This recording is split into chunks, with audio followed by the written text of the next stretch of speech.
ବାଦବେ ବାବୁ ଜଲ୍ଦି କିଏ କିଏ ଖରାପ ଅଛି ତମ ପାଖରେ ଇନକ୍ୱାରି କର ପଠାଅ ଜେଲକୁ।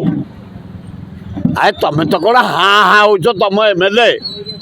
ତମ ମନ୍ତ୍ରୀ ଆମେ ସବୁ 50 ବର୍ଷ MLA ମନ୍ତ୍ରୀ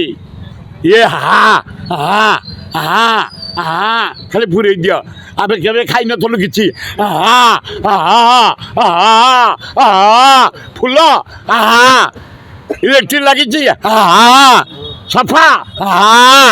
ରଙ୍ଗ ହାଁ ଖାଇଯାଉଛ ତମେ ସଫେଇ ନାଁରେ ପ୍ରଭାତୀ ଭାରତୀୟଙ୍କ ନାଁରେ ଫୁଲ ରାଙ୍କିଆରେ ଇଲେକ୍ଟ୍ରି ସଜେଇବାରେ ରାସ୍ତା ସଫା କରିବାରେ 50,000 ଗରିବ ଚାଷ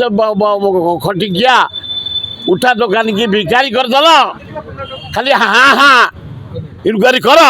ଯିଏ ଖାଇଛନ୍ତି ଜେଲ୍ ପଠା ଆମେ ଅଭିନନ୍ଦନ ଜଣାଇବୁ।